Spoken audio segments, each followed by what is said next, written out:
भगवद्वाणी श्रीमद् भगवद गीता की जय। जगत गुरु श्रील प्रभुपाद की जय। दाई गौर प्रेमानंदे हरि। तो आज हमारे साथ संकर्षण अवतार प्रभु जी इस्कॉन नोएडा से हमारे साथ जुड़ चुके हैं और आज की क्लास की होस्ट करने की सेवा उनकी है। तो हरे कृष्णा प्रभु जी, आप कैमरा ऑन कर सकते हैं। अभी हम स्क्रीन शेयर कर रहे हैं।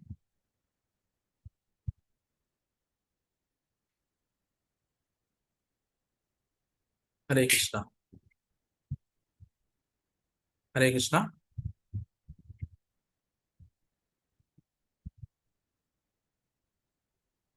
प्रभु जी कहाँ गए?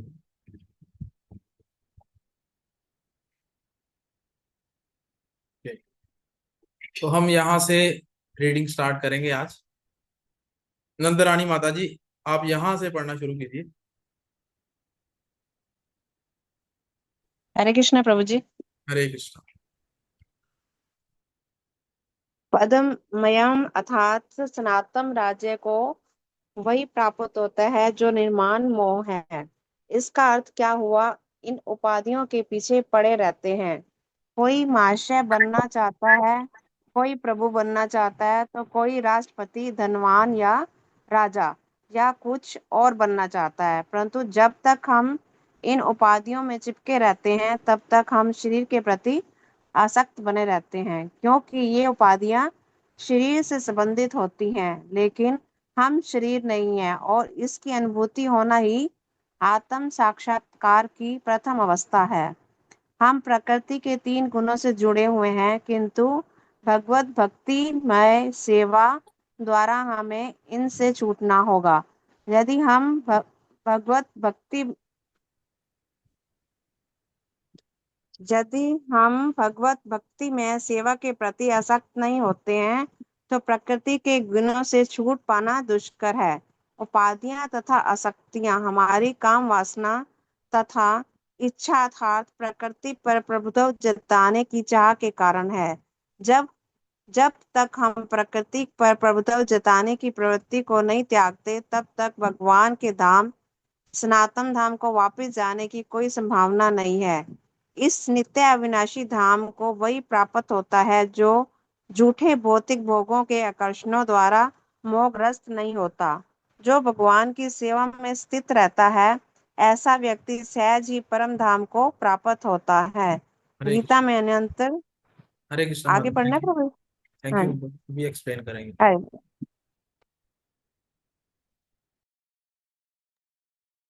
हरे कृष्ण प्रभु जी, माता जी दंडवत प्रणाम। श्री भक्त विषाद दंडवत प्रणाम। क्या मैं सुन पा रहे हैं मुझे? हाँ जी, हाँ जी प्रभु जी, आप शुरू कर सकते हैं। हरे। हाँ हाँ। तो ये अत्यंत महत्वपूर्ण लाइन था ये, जब ये अभी पढ़ा है आपने। जब तक हम प्रकृति पर प्रभुत्व जताने की प्रवृत्ति को नहीं त्यागते, तब तक भगवान के धाम सनातन धाम को वापस जाने की कोई संभावना नहीं है। इस लाइन को आप अंडरलाइन कर सकते हैं। तो बात में इसमें लिखे हैं कि हम जो इस भौतिक जगत में फंसे हुए हैं, फंसे होने का कारण क्या है? कि इस जगत पे हम हैं, हमें बार बार जन्म मृत्यु जरा व्याधि के चक्रों से गुजरना पड़ता है। हाँ? हम कभी मनुष्य जन्म मिलता है, हमें कोई पशु जन्म मिलते हैं, हमें कोई कीट पतंगों का योनि मिलता है, कोई हमें वृक्षों का योनि मिलता है। तो हम इस प्रकार बार बार जन्म मृत्यु जरा व्याधि के चक्रों में घूमते रहते हैं। घूमने का कारण क्या है? कि हम इस भौतिक जगत में प्रभुत्व जताने का प्रयास करते हैं। हम चाहते हैं कि इस भौतिक जगत में हम प्रभुत्व करें, अर्थात हम हैं। मैं ये शरीर हूँ और इस शरीर के संबंधित जब जो जो भी कुछ है वो मेरा है। ये आसक्ति के कारण हम इस भौतिक जगत से मोहग्रस्त रहते हैं, आकर्षित रहते हैं। और हमारा जहाँ पे आकर्षण होते हैं, जिस जगह पे हमारा आकर्षण होता है, हम वहीं पे आते हैं। कारण हम इस भौतिक जगत से आकर्षित रहते हैं, इसलिए बार बार हमें इस जगत में लौट के आना पड़ता है। हम अपने धाम को, हाँ, लौट नहीं पाते हैं, जो कि अगले पैराग्राफ में बताएंगे, अगले इसमें अनुच्छेद में। तो, अगला पैराग्राफ पढ़ सकते हैं।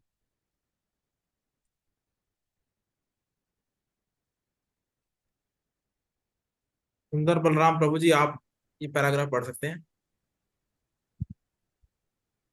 हरे कृष्णा प्रभु जी, दंडवत प्रणाम। ये श्लोक से पढ़ना है प्रभु जी? हाँ जी, हाँ जी। हाँ हाँ। गीता में अन्यत्र 8:121 कहा गया है, अव्यक्तो अक्षर इत्युक्तस्तमाहु परमां गतिम यह प्राप्य न निर्वर्तन्ते तद धाम परमाम। अव्यक्त का अर्थ है अप्रकट। हमारे समक्ष सारा भौतिक जगत तक प्रकट नहीं है। हमारी इंद्रिय इतनी अपूर्ण है कि हम इस ब्रह्मांड में सारे नक्षत्रों को भी नहीं देख पाते। वैदिक साहित्य से हमें सभी लोगों के विषय में प्रचुर जानकारी प्राप्त होती है। उस पर विश्वास करना या ना करना हमारे ऊपर निर्भर करता है। वैदिक ग्रंथों में विशेषता श्रीमद् भागवतम में सभी महत्वपूर्ण लोकों का वर्णन है। इस भौतिक आकार से परे आध्यात्मिक जगत है जो अव्यक्त या अप्रकट कहलाता है। व्यक्ति को भगवत धाम की ही कामना तथा लालसा करनी चाहिए, क्योंकि जब उसको उस धाम की प्राप्ति हो जाती है तब उसको वहां से फिर इस जगत में लौटना नहीं पड़ता। इसके बाद प्रश्न पूछा जा सकता है कि उस भगवत धाम तक कैसे पहुंचा जाता है। इसकी सूचना भगवत गीता के 8वें अध्याय में 8.5 इस तरह दी गई है, अंत काले च मामेव स्मरण मुक्ता कले ब्रह्म ये प्रयाति स मद्भावम याति नास्त्र संशय। हरे कृष्णा प्रभु जी, आप एक्सप्लेन कर दीजिए। हाँ हाँ। तो ये भी अत्यंत महत्वपूर्ण हमने पढ़ा है अभी। हाँ, इस श्लोक में इस पंक्ति, इस पैराग्राफ में जो लाइन है, जो महत्वपूर्ण लाइन है, वो है, व्यक्ति को भगवत धाम की ही कामना तथा लालसा करनी चाहिए, क्योंकि जब उसको वह धाम की प्राप्ति हो जाती है तब उसको वहां से फिर इस जगत में लौटना नहीं पड़ता। हाँ, अत्यंत सुंदर बात कहा गया है यहाँ पे। तो हमने देखा कि हमारा बार बार जन्म मृत्यु के कारण हम हमारे भौतिक जगत के प्रति, हमारे प्रथमतः हमारे इस शरीर के प्रति आकर्षण, और शरीर से संबंधी जो हमारे माता पिता, सगे संबंधी, जन परिजन, ये धन दौलत, इन सब से हम आसक्त रहते हैं। इस आसक्ति के कारण हमें बार बार लौट के आना पड़ता है। पर हमारा जो धाम है, हमारा जो एक्चुअल घर है, जहाँ पे हम हमें रहना चाहिए, है, जिसके बारे में इस श्लोक में कहा गया है, अव्यक्तक्षरमित्युक्तस्तमाहु परमां गतिं यं प्राप्य न निवर्तन्ते तत्धाम परमं मम। भगवान कहते हैं कि मेरा वो धाम है, यद गत्वा न निवर्तन्ते, यद प्राप्य न निवर्तन्ते, जिसको जिसको प्राप्त करने के बाद आपको और किसी प्राप्ति की आशा नहीं रहती। मेरी प्राप्ति की आशा के कारण मैं बार बार मेरे घर छोड़ के इस भौतिक जगत में आके संग्राम करता हूँ, लड़ाई करता हूँ, लड़ाई करना पड़ता है। 8 से 5 मुझे जॉब करना होता है, इसके बाद घर संभालना होता है, अपना गृहस्थी संभालना होता है, कभी आटा खत्म, कभी चावल खत्म। हाँ, ये जो लड़ाइयाँ चल रही है, ये लड़ाई क्यों चल रही है? क्योंकि मैं इस भौतिक जगत को भोगना चाहता हूँ। मैं सोचता हूँ कि मैं ये इस जगत का भोगता हूँ, और इस भोगने की इच्छा के कारण मैं बार बार आता हूँ। पर भगवान कहते हैं कि मेरी इच्छा क्या होना चाहिए, कि मेरी इच्छा होना चाहिए, व्यक्ति के भगवत धाम की ही कामना होनी चाहिए। मेरे को भगवत धाम की ही कामना होनी चाहिए। मेरा कामना ये होना चाहिए कि मैं अपने धाम, मेरे भगवान के धाम में जाऊं और वहां पे भगवान का सेवा में नियुक्त रहूं, ताकि मुझे इस संसार के जो झमेला है इससे मैं बच जाऊं। अब ये भगवान के धाम किस प्रकार हैं? भगवान के धाम है, भगवान के धाम के विषय में बताया गया है यहाँ पे, अव्यक्त अक्षरम, अव्यक्त है, ये अप्रकट है। अव्यक्त शब्द का अर्थ प्रभुपाद बताते हैं अप्रकट, जो कि हमें दिखता नहीं है। अब हमें क्यों नहीं दिखता है? भगवान के धाम है, भगवान है, हमें दिखता क्यों नहीं है? कारण हमारी इंद्रियां अपूर्ण है। ये मनुष्य योनि में हमें जो इंद्रियां मिली है ये अपूर्ण है। हम सोचते हैं कि हम आंखों से सब कुछ देख सकते हैं, पर हम अपने आंखों से देख नहीं सकते। हम अपनी आंखों से, मान लीजिए, कोरोना वायरस को नहीं देख पा रहे थे, हैं? उसके लिए हमें कोई यंत्र चाहिए था। कुछ ऐसी बातें होती है जो हम यंत्र से भी नहीं देख पाते हैं। कुछ हम अपना बाइनोकुलर से बहुत दूर का वस्तु हम हमें दृश्यमान हो जाते हैं, पर इससे भी आगे जो है वो हमें बाइनोकुलर से भी नहीं दिखते। तो ये हमारा क्यों, कि ये हमारा जो इंद्रिया है, हम कानों से सारे शब्द नहीं सुन सकते हैं। सुपरसोनिक जो साउंड होता है, सुपरसोनिक साउंड हमारे कानों से निकल जाता है, हम सुन नहीं पाते हैं। कोई जीव होता है वो सुन पाते हैं। हाँ? तो इस प्रकार हमारे इंद्रिया क्या है, अपूर्ण है। इस अपूर्ण इंद्रिया से हमें सब कुछ दृश्यमान या हम सब कुछ स्पर्श अनुभूति नहीं कर पाते, ना सब कुछ देख पाते हैं, ना सब कुछ सुन पाते हैं, ना सब कुछ हम स्पर्श कर पाते हैं, अनुभव कर पाते हैं, ना सूंघ पाते हैं। हैं? इस प्रकार कहते हैं कि भगवान का जो धाम है वो हमारे भौतिक जगत के परे है, भौतिक जगत के पार करने, अनंत विश्व ब्रह्मांड को पार करने के बाद जो जगह आता है वो है भगवत धाम। उसका वो हमें दृश्यमान नहीं। हमारे पास अभी रॉकेट है जिससे हम चंद्र पहुंच सकते हैं, मंगल पहुंच सकते हैं, पर हम उससे आगे हमारे विश्व ब्रह्मांड को पार करके आगे नहीं जा पाते हैं अभी तक। है, तो वो धाम हमें दृश्यमान नहीं होते हैं। तो हमें लगता है कि ये तो हो भी सकता है, नहीं भी हो सकता है, क्या पता। पर शास्त्र कहते हैं कि भगवत धाम, भगवान स्वयं गीता में कहते हैं कि अव्यक्त अक्षरम, अक्षरम अर्थात जिसका क्षय नहीं होते हैं। ये भौतिक जगत क्या होते हैं, 4 युग के अंत में एक बार जाके विलय हो जाते हैं। ब्रह्मा जी के एक दिन के बाद ये समस्त जगत विलय हो जाते हैं, फिर सृष्टि होती है। पर भगवत धाम क्या है, अक्षरम, इसका क्षय नहीं होते हैं। हैं? ये, और ये क्या है, परमाम गति, ये अल्टीमेट डेस्टिनेशन है हमारी।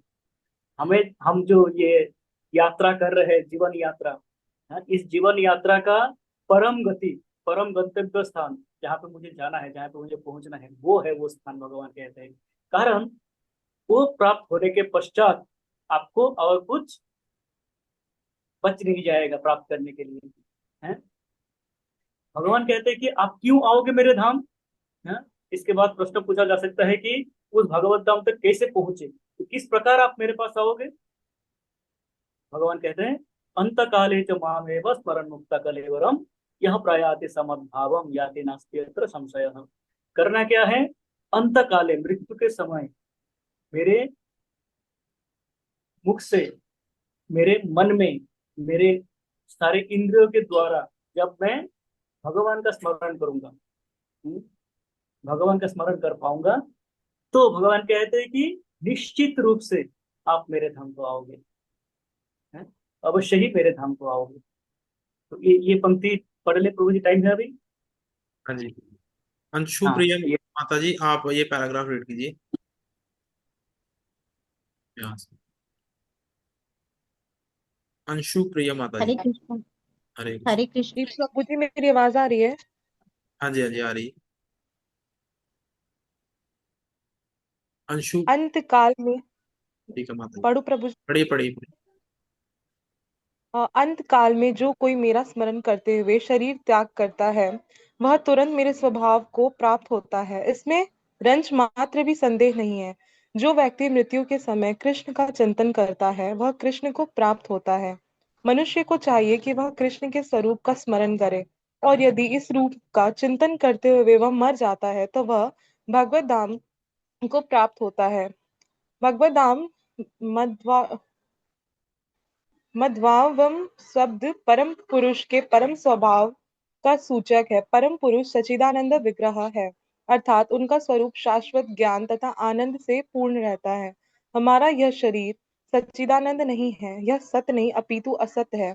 यह शाश्वत नहीं अपितु नाशवान है। यह चित्त अर्थात ज्ञान से पूर्ण नहीं है, अपितु अज्ञान से पूर्ण है। हमें भगवत धाम का कोई ज्ञान नहीं है, यहाँ तक कि हमें इस भौतिक जगत का पूर्ण ज्ञान नहीं है, क्योंकि ऐसी अनेक वस्तुएं हैं जो हमें ज्ञात नहीं है। यह शरीर निरानंद है, आनंद से ओतप्रोत न होकर दुखमय है। इस संसार में जितने भी दुखों का हमें अनुभव होता है, वे शरीर से उत्पन्न है। किंतु जो व्यक्ति भगवान कृष्ण का चिंतन करते हुए इस शरीर को त्यागता है, वह तुरंत ही सच्चिदानंद शरीर प्राप्त करता है। आगे पढ़ूं प्रभु जी? हरे कृष्णा। थैंक यू माता जी। हाँ हाँ प्रभु जी। तो ये पैराग्राफ में अत्यंत महत्वपूर्ण बात जो बताया गया है कि भगवान का शरीर सच्चिद आनंद है और हमारा शरीर सच्चिद आनंद नहीं है। किस प्रकार से सच्चिद आनंद है भगवान का शरीर? कारण भगवान सत अर्थात शाश्वत है, सदा सर्वदा विद्यमान है।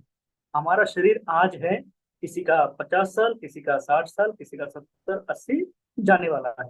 शरीर जाएगा, हमें पुनः एक नया शरीर प्राप्त होगा। ये शरीर क्षय होने वाला है, खत्म हो जाएगा एक बार। पर भगवान का वो शरीर है जो शाश्वत है, जो कभी भी समाप्त नहीं होते हैं, सदा सर्वदा विद्यमान है। तो वो सत और चित शब्द का अर्थ होता है ज्ञान से परिपूर्ण। भगवान सर्वज्ञ है। हाँ? भगवान कहते हैं वेदेश्च सर्वेर अहम अविवेद्य वेदांत कृत वेदविद एव चाहम। भगवान क्या है? वेद के रचयिता, समस्त शास्त्रों के रचयिता हैं। समस्त शास्त्रों उनसे निकलते हैं। हैं? उन शास्त्रों को पढ़ के जानने योग्य भगवान है। और इन शास्त्रों के समस्त शास्त्रों के ज्ञाता भी भगवान है। समस्त शास्त्रों को जानने वाला भगवान है। भगवान ने ये जो भगवत गीता है, जो भगवत गीता हमें पढ़ के समझने में 1 साल लग जाते हैं, या मेरे जैसे व्यक्ति 1 साल में भी समझ नहीं पाते हैं, वो भगवत गीता भगवान ने 45 मिनट्स 45 मिनट्स में युद्ध क्षेत्र में अर्जुन को समझा दिए थे। जीवन का महत्वपूर्ण ज्ञान 45, मात्र 45 मिनट में समझा दिए थे। आप समझ सकते हो भगवान का ज्ञान का परिधि कितने बड़े होंगे। हम्म। और इसके लिए भगवान ने तैयारी करके नहीं आया था, इसको लिख के आए हैं और तैयार करके आए हैं, बताएंगे। और जो ये पूछेगा मैं उसको ये बताऊंगा, इस प्रकार से कोई तैयारी नहीं थी। वो तो युद्ध क्षेत्र में आके अर्जुन भ्रमित हो जाते हैं, रोने लग जाते हैं, तब भगवान को समझाना पड़ता है। तब भगवान ये समस्त जो उपनिषदों का जो निचोड़ है, वो निचोड़ लाके अर्जुन के सामने प्रस्तुत करते हैं कि अर्जुन ये जीवन की ये बातें हैं, आपको ये समझना है और इस प्रकार जीवन को चलाना है। तो ये है भगवान के ज्ञान का परिधि। इसलिए भगवान क्या है? सत चित और आनंद, मतलब भगवान सदा सर्वदा आनंद है। भगवान के जगत में क्या है? वहां पे कोई दुख का कोई स्थान नहीं है। भगवान के धाम में दुख का कोई स्थान नहीं है। ना यद भाषयते सूर्य न शशांक न पावकः यद गत्वा न निवर्तन्ते तद धाम परमं मम। भगवान कहते हैं कि मेरे धाम में सदा सर्वदा प्रकाशमान है। वहां पे कोई अंधकार नहीं होता है जिसके लिए सूर्य अथवा चंद्र की किरण की आवश्यकता हो। सूर्य चंद्र की किरण की आवश्यकता नहीं होते हैं। सदा सर्वदा प्रकाशमान है, सदा सर्वदा आनंद से परिपूर्ण है, सभी सेवा में नियुक्त रहते हैं और सेवा के द्वारा आनंद प्राप्ति करते हैं। तो भगवान क्या है? सच्चिद आनंद से परिपूर्ण है और उनका शरीर भी सच्चिद आनंद है। जो ये भौतिक शरीर हमारे है उस प्रकार के शरीर नहीं है। ये भौतिक शरीर में कामनाएं हैं, वासनाएं हैं।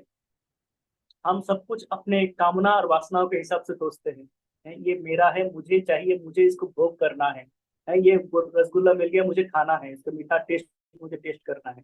तो हम सब इस प्रकार से सोचते हैं, पर भगवान के शरीर में ये इस प्रकार के भौतिक इंद्रिया नहीं है जिसको कुछ भोग करने की लालसा हो। हाँ, तो इसलिए भगवान क्या है? सदा सर्वदा आनंद में रहते हैं। पर हम क्योंकि हमारा ये भौतिक शरीर है और हम भौतिक वस्तुओं से आदी हैं, हम प्रकट वस्तुओं से आदी हैं, तो हम क्या करते हैं? जो प्रकट है, जिसको हम छू सकते हैं, देख सकते हैं, उसी को मानते हैं और उसको देख भी पाते हैं, अनुभव भी कर पाते हैं। पर क्योंकि भगवान का शरीर सच्चिद आनंद में का स्वरूप है, उसको हम देख नहीं पाते, हमारे दृष्टि से परे है। पर हम जब इस प्रकार भगवान के ज्ञान भगवान के विषय में जानेंगे, भगवान के विषय में चर्चा करेंगे, भगवान के जो लीलाएं हैं उन लीलाओं के विषय में सुनेंगे, भगवान के नाम के जो महिमाएं हैं उन नाम के महिमाओं के विषय में जानेंगे, है नाम रूप गुण धाम इत्यादि के विषय में जब जानेंगे भगवान के, तो भगवान के प्रति एक आसक्ति जगेगी हमारी। और जब वो आसक्ति जगेगी तो क्या होगा? हम इस संसार के दुखों से मुक्त होकर भगवान के संसार में जाएंगे, जब हमें वो शरीर प्राप्त होगी जो भगवान के शरीर है, सच्चिदानंद शरीर है। उस शरीर में हम भगवान को देख भी पाएंगे, भगवान का सेवा भी कर पाएंगे, भगवान का संग सानिध्य लाभ कर पाएंगे। हरे कृष्ण।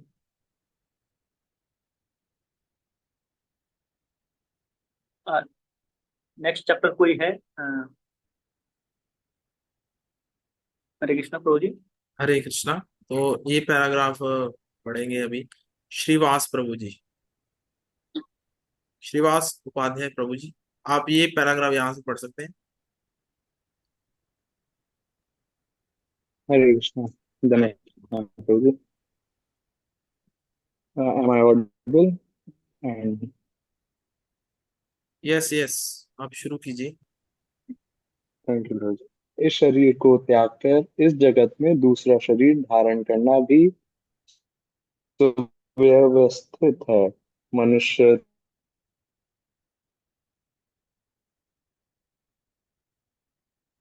आवाज नहीं आ रही। को एक जीव प्रकार का शरीर प्राप्त होगा। इन जीव नहीं करता। इस जीवन में अपने कर्मों के अनुसार हम उन्नति या अवनति करते हैं। यह जीवन अगले जीवन की तैयारी है। अतः हम इस जीवन में तो मुझे आवाज नहीं आ रही आपको। आ गई शायद, चला गया। क्या मैं पढ़ सकती हूँ? हाँ जी माता जी, आप पढ़िए दोबारा से।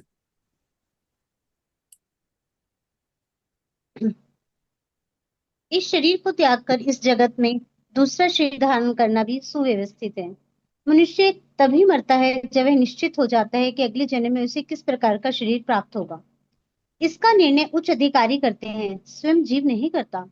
इस जीवन में अपने कर्मों के अनुसार हम उन्नति और अवनति करते हैं और यह जीवन अगले जीवन की तैयारी है। अतएव यदि हम इस जन्म में भगवत धाम पहुंचने की तैयारी कर लेते हैं तो शरीर को त्यागने के बाद हम भगवान के सदृश आध्यात्मिक शरीर प्राप्त कर लेते हैं। जैसे कि पहले कहा जा चुका है कि अध्यात्मवादियों में कई प्रकार हैं, ब्रह्मावादी, परमावादी तथा भक्त। और जैसा कि उल्लेख भी हो चुका है, ब्रह्म ज्योति आध्यात्मिक आकाश में असंख्य आध्यात्मिक लोग हैं। इन लोगों की संख्या भौतिक जगत के लोगों की संख्या में कहीं अधिक बड़ी है। यह भौतिक जगत अखिल सृष्टि का केवल चतुर्थांश है। इस भौतिक खंड में लाखों करोड़ों ब्रह्मांड है, जिसमें अरबों लोक और सूर्य, तारे, चंद्रमा हैं, किंतु यह सारी भौतिक सृष्टि संपूर्ण सृष्टि का एक खंड मात्र है। अधिकांश सृष्टि तो आध्यात्मिक आकाश में है, और जो व्यक्ति पर ब्रह्म से तदाकार होना चाहता है वह तुरंत ही परमेश्वर की ब्रह्म ज्योति से भेज दिया जाता है और इस तरह वह आध्यात्मिक आकाश को प्राप्त होता है। जो भक्त भगवान के सानिध्य का भोग करना चाहता है वह वैकुंठ लोकों में प्रवेश करता है, जिनकी संख्या अनंत है। यहाँ पर परमेश्वर अपने पूर्ण अंशों, चतुर्भुज नारायण के स्वरूप तथा प्रद्युम्न, अनिरुद्ध, गोविंद जैसे विभिन्न नामों से भक्तों के साथ साथ रहते हैं। अतएव जीवन के अंत में अध्यात्मवादी ब्रह्मा ज्योति परमात्मा या भगवान श्री कृष्ण का चिंतन करते हैं। प्रत्येक दिशा में वे आध्यात्मिक आकाश में प्रविष्ट होते हैं, लेकिन केवल भक्त या परमेश्वर से संबंधित रहने वाला ही वैकुंठ लोक में या गोलोक वृंदावन में प्रवेश करता है। भगवान यह भी कहते हैं कि इसमें कोई संदेह नहीं है, इस पर दृढ़ विश्वास करना चाहिए। हमें चाहिए कि जो हमारी कल्पना से मेल नहीं खाता उसका बहिष्कार न करें। हमारी मनोवृत्ति अर्जुन की सी होनी चाहिए कि आपने जो कुछ कहा उस पर मैं विश्वास करता हूँ। अतएव जब भगवान यह कहते हैं कि मृत्यु के समय जो भी ब्रह्मा, परमात्मा या भगवान के रूप में उनका चिंतन करता है वह निश्चित रूप से आध्यात्मिक आकाश में प्रवेश करता है, तो इसमें तो कोई संदेह ही नहीं है। इस पर अविश्वास करने का प्रश्न ही नहीं उठता।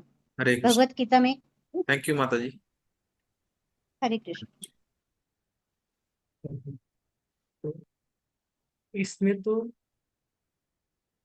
अविश्वास करने का प्रश्न ही नहीं उठता। ये अत्यंत महत्वपूर्ण है कि अ, जब इससे पहले हो चुका है, शायद इंट्रोडक्शन में बता चुके हैं ये बात कि अ, अर्जुन ने अर्जुन को जब भ्रम भ्रम हुआ कि मुझे युद्ध करना चाहिए कि नहीं चाहिए, मुझे मेरे जो पितामह हैं, मेरे दादाजी है, मेरे भाई है, मेरे बंधु है, मेरे आत्मीय परिजन है, इनको मार के युद्ध करके जीत के मैं क्या मिलेगा, मुझे क्या मिल जाएगा, मुझे क्या प्राप्ति होगी, हाँ क्या सुख की प्राप्ति होगी। इस प्रकार जब भ्रमित हो जाते हैं तो भगवान क्या करते हैं। भगवान शुरू में, आप जब गीता पढ़ते जाएंगे हम देखेंगे, प्रथम अध्याय अ, अर्जुन मात्र अपना ही बताते जाते हैं। द्वितीय अध्याय के शुरू में भी अर्जुन अपना प्रॉब्लम ही बताते रहते हैं, जब तक वो ये नहीं कहता है कि हे भगवान मैं आपके शरण में आया हूँ, हैं आप ही मुझे रास्ता अजय दिखा तुम सकते हो। आप ही मुझे, एकमात्र आप ही हो जो मुझे रास्ता दिखा सकते हो, राह दिखा सकते हो।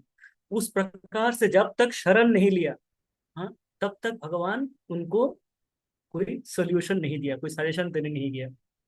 भगवान शुरू में नहीं बोलते अरे अर्जुन तुम क्या बात कर रहे हो, हाँ मैं बताता हूँ तुम नहीं। अर्जुन ने अपना प्रॉब्लम बताते रहे, बताते रहे, बताते रहे। एक अध्याय समाप्त हो गया, द्वितीय अध्याय के भी 8-10 श्लोक समाप्त हो गया। तब जाके भगवान, और फिर अर्जुन अपना बताते बताते प्रॉब्लम का लिस्ट खत्म हो गया उसका, है। फिर देखा है कि उससे तो उसके भावनाओं से वो कुछ सोल्यूशन निकाल ही नहीं पा रहे हैं। तब पूर्ण समर्पण के साथ, पूर्ण विश्वास के साथ अर्जुन भगवान से कहते हैं कि शिष्यस्ते हम शादी माम प्रपन्ने, मैं आपका शिष्य हूँ भगवान, आप मुझे रास्ता दिखाइए। मेरे बुद्धि के द्वारा मैं समझ नहीं पा रहा हूँ क्या करना है मुझे, आप मुझे रास्ता दिखाइए।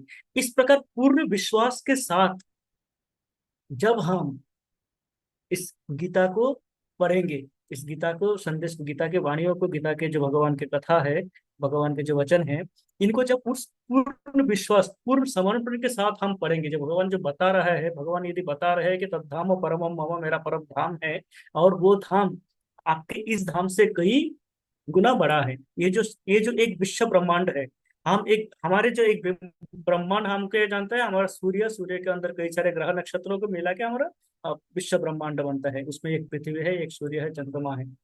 इस प्रकार अनंत कोटि, कोटि कोटिश्च शेष वसुधादि विभूति भिन्नम, अनेकों करोड़ों क्या है, विश्व ब्रह्मांड है। और इस विश्व विश्व ब्रह्मांड के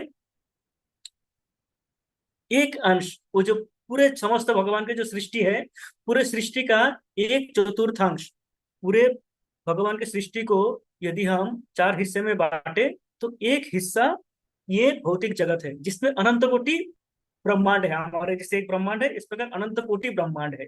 तो आप सोच सकते हो कि भगवान के धाम कितने बड़े होंगे, हैं, कितने विशाल होंगे भगवान के धाम, हैं। तो ये इस पे कह रहे हैं कि इस पे हमें रत्ती भर भी संदेह नहीं रहना चाहिए कि भगवान जो कह रहे हैं वो सच है कि नहीं है। यदि हमारे मन में कोई संदेह है, हमारे मन में शंका है कि भगवान झूठ भी बोल सकते हैं, हो सकता है कि पहली बात तो ये कि गीता भगवान ने, कई बार कोई लोग कहते हैं कि गीता भगवान ने बोले हैं, उसका क्या गारंटी है कि भगवान ने ही बोला है। हो सकता है किसी के मन में आया कुछ ने, किसी ने कुछ कह दिया हो। तो वो पूर्ण विश्वास होना अत्यंत आवश्यक है कि ये भगवान की वाणी है, भगवान के मुख पद्म से जो निकले हुए वाणी है। यह पद्मनाभस्य मुख पद्मात् विनिसृत, जो पद्मनाभ भगवान श्री कृष्ण के मुख पद्मों से निकले हुए वाणी है, वो वाणी है, और ये वाणी सत्य है। तो भगवान कहते हैं कि मेरे धाम में यदि आपको जाना है, तो आपको चेतना में मुझे लाना पड़ेगा। आपकी चेतना में सदा सर्वदा मैं बसना पड़ेगा, भगवान बसना पड़ेगा। सदा सर्वदा जब चेतना में भगवान होंगे, तो अंतकाले, मृत्यु के समय हम भगवान को भावना से भावित रह सकते हैं। दिन भर हम अपने कार्यों में लगे रहे, सोते हुए हमें वही कार्य घूमते रहेंगे। एक दिन का ही बता रहा हूँ, दिन भर मैं जो भी सोच रहा हूँ, सोते हुए हमें वही भावना आएंगे, नया कुछ नहीं आएगा। यदि हम दिन भर, आपको भी प्रयास करके देखिए, दिन भर कृष्ण के भावना, गीता के एक श्लोक को स्मरण करते रहिए। जब आप सोएंगे, आंखें बंद करेंगे, वो श्लोक आपके अवचेतन मन में घूमता रहेगा। प्रयास करके देख सकते हैं। इस प्रकार जीवन भर जब हम प्रयास करेंगे भगवान को स्मरण रखने का, तो मृत्यु के समय भगवान स्मरण आएंगे और कोई नहीं है। और वो स्थिति जब आएगी, तो आप अवश्य ही भगवत धाम प्राप्ति होगी, भगवत धाम की अवश्य ही प्राप्ति होगी। और थोड़ा सा समय है कि नहीं, एक एक दो मिनट है ना, कि इसमें और एक बातें बताया कि भगवान के 3 स्वरूप हैं, एक ब्रह्म ज्योत, और एक परमात्मा स्वरूप, और एक भगवान का स्वरूप। जो कृष्ण का स्वरूप हम देखते हैं, कृष्ण मुरलीधर कृष्ण के जो स्वरूप देखते हैं, वो भगवान का स्वरूप है। उसका एकदम प्रारंभिक, भगवान के समझने का प्रारंभिक स्तर जो है ब्रह्म ज्योति, जिसको ब्रह्मवादी कहा गया है। ब्रह्मेति परमात्मेति भगवान इति शब्द थे। भगवान के 3 स्वरूप है, ब्रह्म ज्योति, परमात्मा स्वरूप भगवान हमारे हृदय में भी जब विराजमान है, वो परमात्मा, और तीसरा अंतिम स्वरूप जो एक भक्त समझ सकते हैं, वो है भगवान। और वो समझ के भगवान की सेवा में नियुक्त रहते हैं। इस जगत में भी, इस जगत में भी भगवान की सेवा में नियुक्त हो जाते हैं, जैसे कि आप सब होते हो, आप सब भगवान की सेवा करते हो।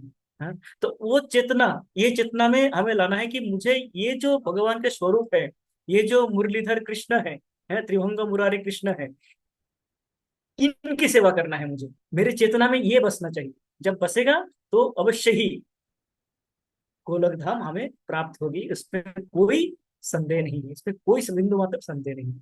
ये बता रहा है। हरे कृष्ण। हरे कृष्णा। अगर किसी का कोई प्रश्न है तो एक प्रश्न हम ले सकते हैं, क्योंकि टाइम का थोड़ा शॉर्टेज है। एक प्रश्न ले सकते हैं किसी का। आप हैंड रेज कर लीजिए पहले,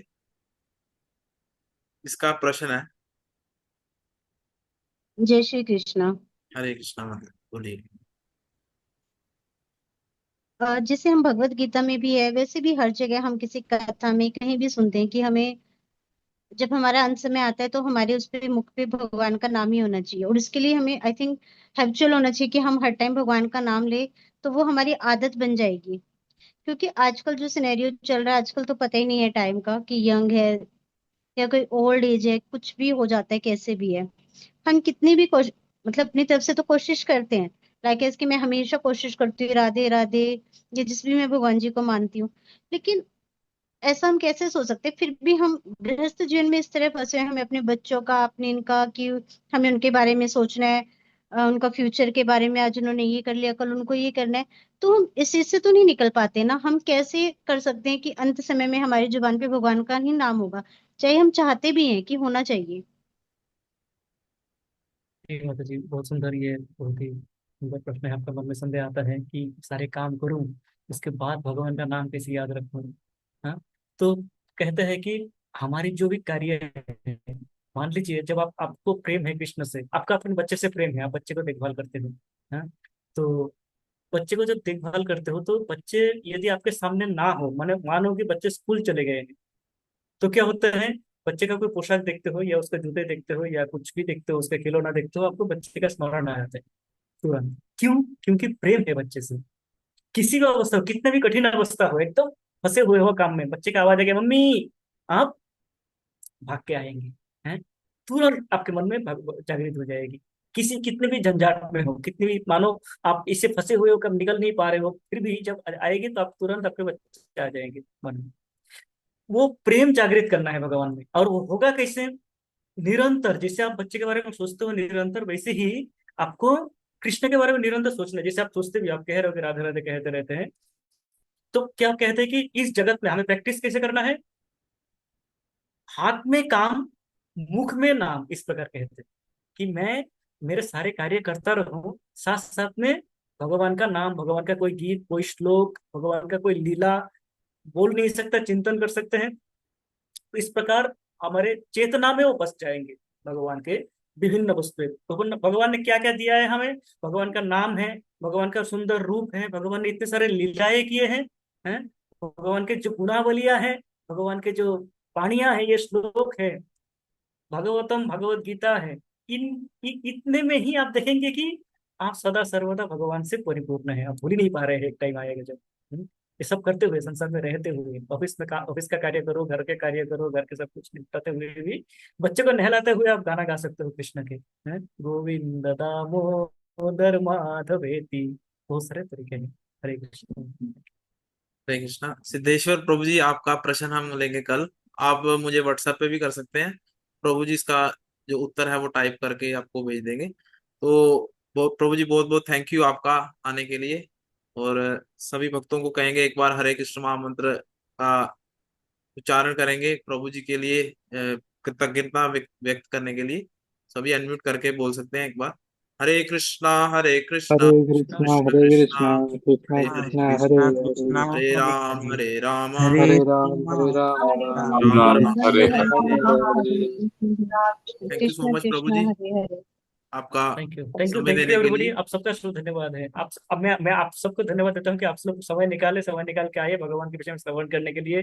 अत्यंत महत्वपूर्ण है, और ये अत्यंत सौभाग्य की बात है मेरा कि मैं आप सबको संग सानिध्य प्राप्त हुआ। Thank you so much. Hare Krishna. Thank you so much. वाञ्छाकल्पतरुर्भ्यश्च कृपा सिंधुभ्य एव च पतितानां पावनेभ्यो वैष्णवेभ्यो नमो नमः। अनंत कोटि वैष्णव वृंद की जय। भगवतवाणी श्रीमद् भगवत गीता की जय। जगत गुरु श्रील प्रभुपाद की जय। निताई गौर प्रेमानंदे हरि हरि बोल। हरे कृष्णा, दंडवत प्रणाम। तो सभी को फिर से एक अनाउंसमेंट है कि आप अपना जो आप क्लास में पढ़ा आज आपने 3 से 5 पॉइंट आप शेयर कीजिएगा ग्रुप में, ताकि हमारी जो है एक रिवीजन हो जाए कि जो हमने पढ़ा है। प्रभु जी ने अपना समय दिया है, तो आप भी अपना एफर्ट्स लगाइए कुछ भगवान की वाणी को समझने के लिए। हरे कृष्णा, दंडवत प्रणाम। हरे